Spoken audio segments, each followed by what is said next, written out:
بسم اللہ الرحمن الرحیم۔ آج ہمارا موضوع ہے گاؤٹ یا گاؤٹی آرتھرائٹس۔ یہ بھی مونو آرتھرائٹس ہی کی ایک قسم ہے جو کہ مونو آرتھرائٹس یعنی ایک جوڑ سے شروع ہو کر مزمن حالتوں میں کئی جوڑوں کو افیکٹ کر سکتا ہے۔ یہ چھوٹے جوڑوں کے درد بھی کہلاتے ہیں۔ کسی ایک جوڑ مثلاً انگوٹھے کے جوڑ سے یا دو چھوٹی انگلیاں پاؤں کی ان کے درمیانی حصوں سے یہ درد شروع ہوتا ہے۔ یہ ایک پن پوائنٹ درد ہوتا ہے جس میں مریض انگلی رکھ کر بتاتا ہے کہ میرے اس جگہ پر شدید درد ہے۔ بعض اوقات پاؤں کے ایک جوڑ میں اتنا شدید درد ہوتا ہے کہ مریض کے لیے زمین پر پاؤں رکھنا بھی محال ہو جاتا ہے اور شدید درد سے مریض کراتا ہے۔ یہ متعلقہ جوڑوں کو بہت زیادہ اسٹیفی کر دیتا ہے، یعنی جوڑ کی ذرا سی موومنٹ بھی مریض کے لیے انتہائی تکلیف دہ ہوتی ہے۔ مریض کے پاؤں کے تلووں میں جلن محسوس ہوتی ہے، تو ہاتھوں اور پیروں میں جلن محسوس ہوتی ہے۔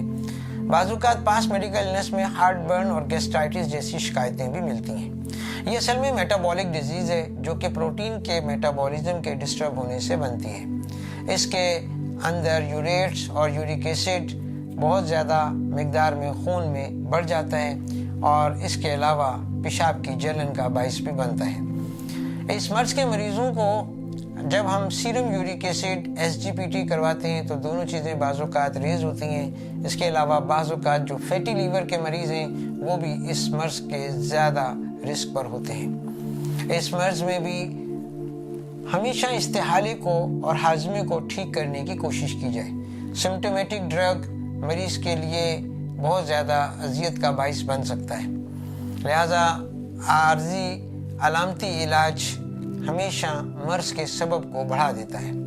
مریض کو ایک دو وقت فاقہ کروائیں۔ اس کے علاوہ ٹھنڈی چیزیں، چاول، چکن اور خشک مسالہ جات اور دالوں کا استعمال کم سے کم کروا جائے، خاص طور پہ برائلر چکن اور آرٹیفیشل چیزیں اور نوڈلز اور اس طرح کی بیکری آئٹم سے بھی مریض کو سخت پرہیز کرنا چاہیے۔ اس مرض کی ڈرگ آف چوائس سورنجان ہے جس کا اہم جز کولچیسین ہے، اور مریض کو ہاضمے کی درستی کے لیے جوارش زنجبیل یا جوارش جالینوس دینی چاہیے۔ اس کے علاوہ بعض صورتوں میں حب اشگند اور حب سورنجان بھی انتہائی مفید ثابت ہوتے ہیں۔ بہت شکریہ، جزاک اللہ، السلام علیکم۔